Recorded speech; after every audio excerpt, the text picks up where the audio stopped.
ایک شخص کے بارے میں آتا ہے نا، بڑا گناہگار تھا، تو اس کا انتقال ہوا، مرنے کے بعد اس کو کسی نے خواب میں دیکھا، تو کہا تمہارے ساتھ کیا معاملہ ہوا؟ کہا اللہ نے میری بخشش فرما دی۔ کہا تو کیسے بخشا گیا؟ تو بڑا گناہگار تھا۔ کہاں تھا تو گناہگار، ایک بار گھر پہ کھانا میری بیوی نے بنایا اور اس میں نمک بہت زیادہ تھا، مجھے بڑا غصہ آیا کہ میں اٹھ کر بیوی کو سزا دوں۔ ہو سکتا ہے یہاں بھی کوئی شیر ببر بیٹھے ہوں ایسے کہ کھانا ذرا نمک زیادہ ہو جائے تو چائے ٹھنڈی ہو جائے، افطاری کے وقت پکوڑے گرم چاہیے، شربت ٹھنڈا چاہیے، پتہ نہیں کمپیوٹر سے شادی کی ہے یا بیوی سے شادی کی ہے، وہ بھی انسان ہے بھائی، ہو جاتی ہے کبھی غلطی، اس کی بھی طبیعت خراب ہو سکتی ہے۔ کبھی افطار سے پہلے کچن میں جا کے دیکھا ہے؟ ہمیں بھی عصر کے بعد روزہ لگتا ہے، اس کو بھی لگتا ہے، اور وہ بیچاری چولہے کے آگے کھڑی ہوتی ہے، لیکن تھوڑی سی کمی پر اتنا شور کچھ لوگ مچاتے ہیں۔ نہ کیا کرو ایسا، وہ بھی اللہ کی بندی ہے۔ اب سنو، وہ شخص کہتا ہے بڑا جی چاہا مجھے کہ میں اٹھ کے چانٹا ماروں اس کو، بیوی کو، ایسے نمک کیسے ڈال دیا؟ اچانک دل میں خیال آیا کہ یار میری بیوی نے ایک مسٹیک کی ہے، مجھے مارنے کو جی چاہ رہا ہے، سزا دینے کو جی چاہ رہا ہے، میں صبح سے شام اللہ کی بارگاہ میں مسٹیک کر رہا ہوں، اللہ تو سزا نہیں دے رہا۔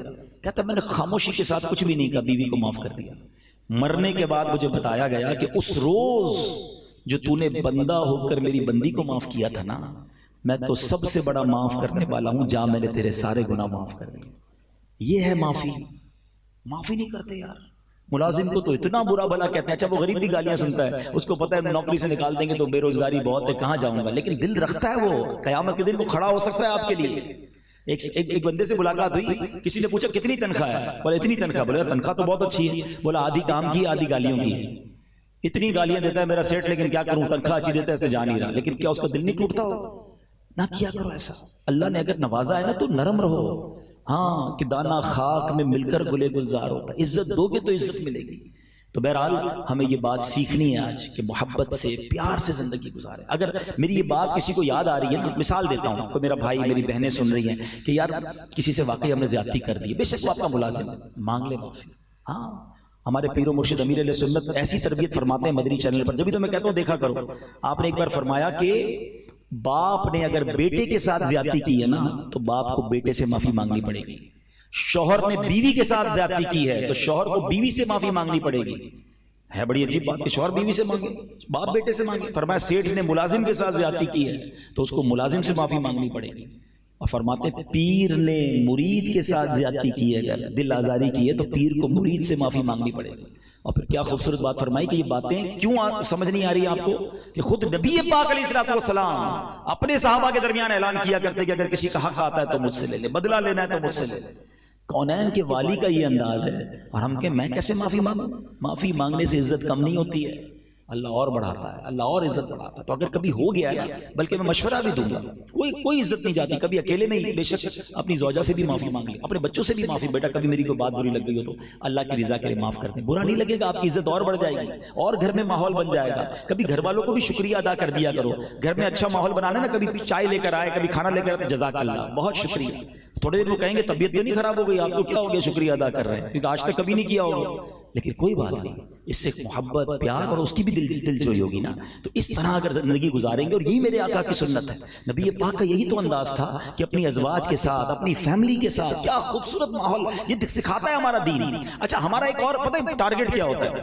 اگر میں آپ سے پوچھوں کہ آپ کی سب سے زیادہ محبت کس کے ساتھ ہے یا سب سے زیادہ برتاؤ اچھا کس کے ساتھ کرتے ہو، تو کوئی کہے گا یار بیسٹ فرینڈ تو وہ ہے۔ اچھا میرا بہت اچھا برتاؤ میرے کسٹمر کے ساتھ، او ہو دکان پہ گاہک آ جائے، کوئی بڑا کسٹمر آ جائے، اچھو آئی سب بھی ہو، بیٹھے بیٹھے کھانا کھایا کہ نہیں کھایا؟ نہیں آپ کو کھانا تو کھا کے جانا پڑے گا، چائے تو پی کے ہی جائیں گے آپ، ارے بھائی جلدی آؤ، ملازم کو بلائیں گے کیوں کسٹمر ہے۔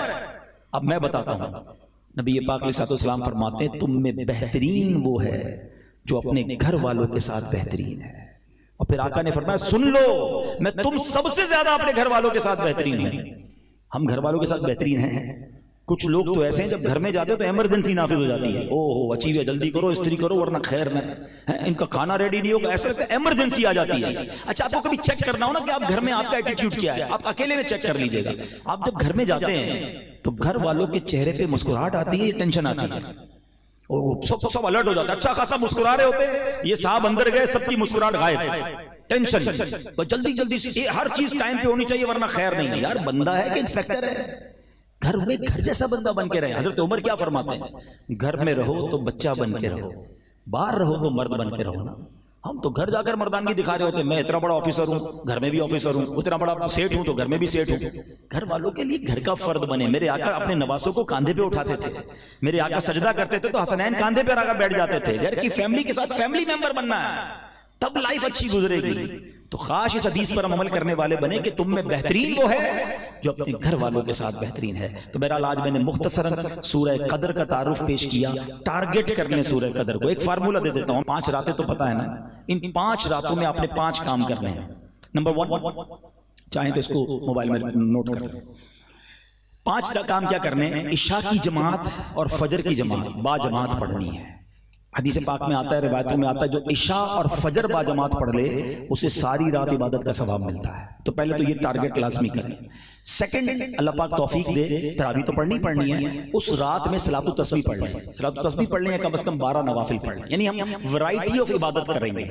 پھر اس رات سورہ ملک پڑھیں اور اللہ توفیق دے تو 1 پارہ، زیادہ پڑھ سکے تو 2 پارے تلاوت کر لیں.